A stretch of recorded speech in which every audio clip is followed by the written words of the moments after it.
दिल्ली तो सेफ ही सेफ है, क्राइम कहाँ नहीं हो रहा, हर जगह छोटे मोटे चलते रहते हैं हादसे। विश्वास नहीं है किसी पार्टी पे भी हमें। ऐसा है जी, पार्टी तो एक ही होनी चाहिए। अपने अपने आप कमा के ये करे काम, वो बढ़िया है। बिजली पानी फ्री नहीं होना चाहिए, किसी भी पार्टी को नहीं देना चाहिए।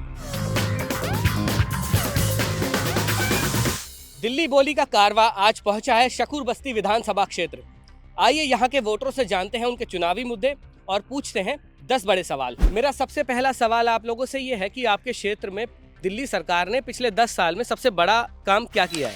सबसे बड़े काम ही हो रहे हैं, दवाइयाँ फ्री मिल रही हैं, बिजली फ्री मिल रही है, पानी फ्री मिल रहा है, बसों की यात्रा हो रही है, स्कूल का और इनकी जो है अच्छी कंडीशन बना दी गई है। अच्छा काम तो कोई भी नहीं हुआ, बल्कि बुरे ही हो रहे हैं, अच्छा तो कुछ नहीं हुआ। सड़कें टूटी पड़ी हैं, सीवर का पानी आ रहा है, दिखते तमाम है दुनिया को। दिल्ली में कुछ भी अच्छा नहीं है, ना बीजेपी अच्छी, ना ही आम आदमी अच्छी, ना ही कांग्रेस अच्छी।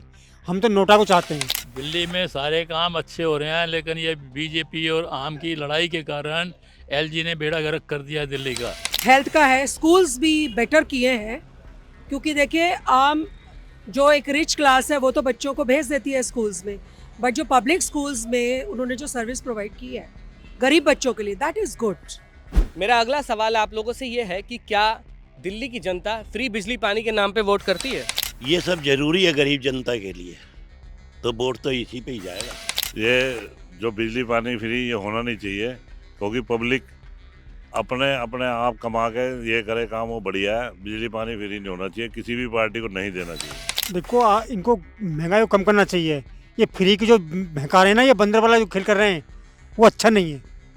किसी को फ्री बहका दिया, किसी को ये दे रहे हैं, वो दे रहे हैं, वो दे रहे हैं, कुछ मत देना चाहिए। हमें काम चाहिए। तो हमारे को फ्री की रेवड़ियाँ नहीं चाहिए। एक आदमी देता है, अब सब ने दिल्ली में सब ने अनाउंस कर दिया फ्री देंगे। फ्री कहाँ से लाएंगे, किसके पास है? अरे फ्री से तुम लोगों ने अपने घर भर लिए हैं, पब्लिक को कैसे फ्री बांटोगे, कहाँ से बांटोगे? वो तो फ्री भी इसके ऊपर करेगी, लेकिन क्या है कि जो मिडिल क्लास है, पढ़े लिखे लोग हैं, वो ये फैसिलिटीज़ चाहते हैं। सड़कें आज भी ठीक नहीं है, पानी का जब हम बिल लेते हैं, टैक्स लेते हैं, सब कुछ है, तो प्लांट से ही प्योरीफाइड वाटर क्यों नहीं आता? हमें आरओ वगैरह क्यों लगवाना पड़ता है घर में? ये बसेस फ्री नहीं होनी चाहिए। बसेस का कम से कम मिनिमाइज कर दीजिए, रेट को, फेयर को 10 रुपीज़ कर दीजिए।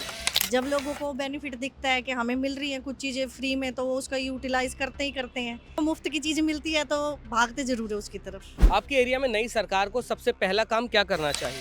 उन्होंने कुछ नहीं करना जी, जब तक ये वोट इनको नहीं मिल रहे, जब तक ये घूम रहे, उसके बाद 5 साल इनकी शक्ल दिखाई नहीं देगी। कुछ नहीं करेंगे, झूठे वायदे, झूठी उम्मीद। सबसे पहले बेरोजगारी ये दूर हो, और सड़कें जो अनेक प्रकार से हर एक जगह टूटी पड़ी हैं, बड़े जगह खड्डे हैं, गाड़ियों का नुकसान हो रहा है, पब्लिक का नुकसान हो रहा है, वो आने वाला जो हमारा विधायक होगा वो इनकी तरफ ध्यान पाएंगे। काम यही करना चाहिए, पब्लिकों के कॉलोनियों के अंदर मिल के आओ लोगों को, उनसे जाके पूछो क्या प्रॉब्लम है, तो उस काम को हल करवाइए। पार्किंग की समस्या बहुत है, सड़क पार नहीं कर सकते बूढ़े आदमी। हम लोग सड़क पार करते हैं, कोई मार जाता तेजी से, कोई पुलिस का कंट्रोल नहीं है, रॉन्ग साइड से सब आते हैं, ना कोई ट्रैफिक पुलिस वाला खड़ा होता है, कोई मर जाए कोई पूछने वाला कोई नहीं। जी, नई सरकार में सबसे पहले तो एक जो गाड़ियों का ये पार्किंग सिस्टम है ना, नंबर 1 ये, नंबर 2 रोड्स का, और जो RWA हैं उनको भी ड्यूटीज़ असाइन की जाए। RWA सिर्फ पब्लिक का पैसा खा रही है इस टाइम, वो काम नहीं कर रही है। दिल्ली में प्रदूषण और यमुना में गंदगी के लिए जिम्मेदार कौन है? जनता ही है जी। इस चीज़ के अंदर तो दोषी गंदगी हम ही फैलाते हैं, प्रदूषण भी हम ही फैलाते हैं। सड़कों के ऊपर ये ज़रूरत से ज़्यादा ट्रैफिक का होना, ये जो है ये प्रदूषण की जड़ी तो है। गाड़ियाँ जो हैं लोन के ऊपर बांटी जा रही हैं, ये सिस्टम चेंज करना चाहिए इनको, पोल्यूशन ऑटोमेटिक कम हो जाएगा। प्रदूषण वाला का जो जिम्मेवारी है दिल्ली सरकार की है। ये इलेक्शन के टाइम पे दुनिया भर का प्रोपेगेंडा करती है, और पुरानी जो जमुना की सफाई का कोई काम नहीं हुआ। इन नालों का पानी जमुना में गिर रहा है, इसको अलग सिस्टम बना के जमुना में पानी ना गिरे तो जमुना बिल्कुल साफ है। हम सारा कचरा ऐसे सड़कों पे फेंक देते हैं, नालियों में जाता है, गाय भैंसी खाती हैं, वो सब पानी के थ्रू नालों में, सीवर में फंसता है, तो उसको सफाई होनी चाहिए। हमारा कर्तव्य है ये। अब कोई भी वर्कर आ जाएगा गवर्नमेंट का, वो क्या कर लेगा? वो आपसी झगड़ों के अंदर उनको टाइम नहीं है। ये तो हमें अपने आप को सावधान रखना चाहिए बस। 10 साल से दिल्ली में आम पार्टी की सरकार है, उसने वादे किए थे कि मैं जमुना साफ करूँगा, जमुना साफ तो हुई नहीं। प्राइवेट व्हीकल, लोग पर्सनल अपने प्राइवेट व्हीकल में एक गाड़ी में 5 लोगों की जगह होती है और हर बंदा एक गाड़ी लेके चल रहा है प्राइवेट। तो ये यहाँ पे सबसे पहले तो यहाँ की पब्लिक ही जिम्मेदार है मेरे हिसाब से। हम सब हैं, सरकार भी है, वो भी पब्लिक ट्रांसपोर्ट का यूज़ करें, वो भी तो अपनी वीआईपी गाड़ियों में चलते हैं, वो भी हमारे की तरह महंगो मैन बन के चले। सब जिम्मेदार। सरकार को सोचना चाहिए कि भैया अगर हमारी प्रकृति ने जो हमें दिया है उसकी सुरक्षा करना तो उन्हीं के हाथ में, क्योंकि पैसा तो उन्हीं के हाथ में आता है ना इन सबको साफ करने का। एक सवाल यह है कि क्या दिल्ली को पूर्ण राज्य का दर्जा दिया जाना चाहिए, और अगर हाँ तो इससे क्या होगा? दिल्ली को पूर्ण राज्य का दर्जा दिया जाना इतना आसान नहीं है, ये भी एक वो है जुमला। दिल्ली सरकार को पूर्ण राज्य का दर्जा नहीं दिया जाना चाहिए, क्योंकि अगर इस तरीके का पूर्ण राज्य का दर्जा देंगे तो ये अपनी मनमानी करेंगे, पुलिस अपने हाथ में होगी, इनके सारे काम ये उल्टे सीधे होंगे, पब्लिक को इसका कोई फ़ायदा नहीं है, इसका नुकसान ही है। केंद्र सरकार के हाथ में ही होना चाहिए। दिल्ली को दर्जा पूरा नहीं मिलना चाहिए राज्य का, क्योंकि अगर दर्जा मिल गया तो फिर ये तो अपनी मनमानी कर देंगे, पब्लिक को तो दिल्ली के बाहर ही कुत्ते बना देंगे। जो है बहुत ही मक्कार है, केजरीवाल भी कम नहीं है। केजरीवाल भी अपने दिमाग से बहुत आगे चलता है, इसलिए दोनों में लड़ाई होती रहे, मोदी में और केजरीवाल में, उसी में मज़ा है हमारा। बिल्कुल पूर्ण राज्य का दर्जा देना चाहिए, क्योंकि ये होता ही है, सेंट्रल में कोई और होती है और स्टेट में कोई और होती है, तो ये लोग आपस में एक दूसरे की बनती नहीं है, तो डेवलपमेंट कहीं ना कहीं रुक जाता है। क्या आपके एरिया में एमएलए आता है या आप लोगों से मिलता है, आपके कहने पे आता है क्षेत्र में?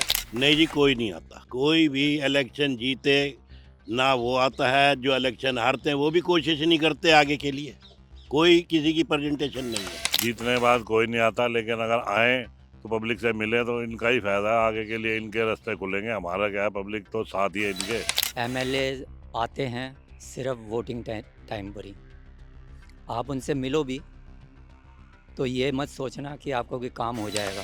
ऐसा है जी, मैंने तो नहीं देखा आज तक। आज सुबह तबीयत ठीक नहीं थी, मैं लेट उठी हूँ, तो आज ढोल नगाड़े की आवाज़ आ रही थी, बिकॉज इलेक्शंस आर नियर। जब तक इलेक्शंस है इनका हाथ जोड़कर चल रहा है। क्या आपके एरिया में क्राइम बढ़ रहा है या दिल्ली आपको सेफ लगती है? दिल्ली तो सेफ ही सेफ है, क्राइम कहाँ नहीं हो रहा, हर जगह छोटे मोटे चलते रहते हैं हादसे। क्राइम तो सब पूरे शहर के अंदर, इंडिया में पूरे में क्राइम है, और इसके वास्ते सेंटर को कोई अच्छा कानून बनाना चाहिए।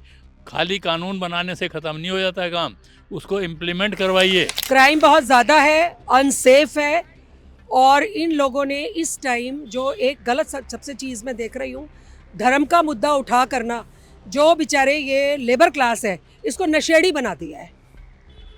आज इनको कहीं भी ले जाओ एक बोतल और खाने के चक्कर में। एक सवाल यह है कि सेंटर में बीजेपी कदम जमा के बैठी है और दिल्ली में आप, कांग्रेस का सफाया कैसे हो गया?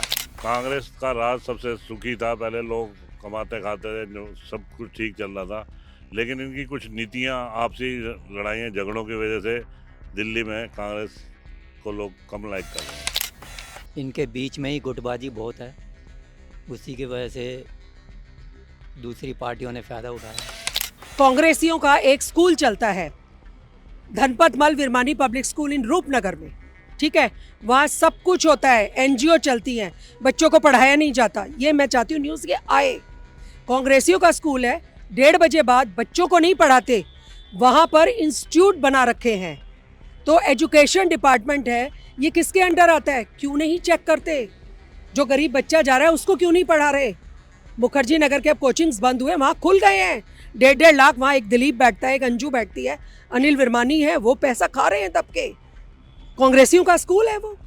जब कांग्रेसियों की ये हालत देखें तभी तो लोग मुड़े हैं केजरीवाल की तरफ। हमारे में कहावत होती है, 12 साल में तो कुर्डी भी बाढ़ती है, तो बीजेपी आ गई है तो सबको चांस मिलता है। देखो हर कोई तो करता नहीं है, तो लोग सोचते हैं इस बार इसको दे लेते, इस बार इसको दे लेते, बारी बारी सबका नंबर आते हैं। आएगी कांग्रेस भी आएगी, लेकिन अब की बार तो शायद नहीं आएगी। दिल्ली का वोटर अलग अलग पार्टियां क्यों चुन रहे हैं? विश्वास नहीं है किसी पार्टी पे भी हमें, तो विश्वास किस पे करें? दोनों ही एक जैसे हैं, दोनों मिल के बैठते हैं, पब्लिक को दिखाते हैं कि हम अलग अलग हैं। ऐसे जी पार्टी तो एक ही होनी चाहिए, है ना। उसका कारण क्या होता है कि जब नीचे से कोई प्रॉब्लम आती है वो कहते हैं जी सेंटर पैसा रिलीज नहीं कर रहा, है ना।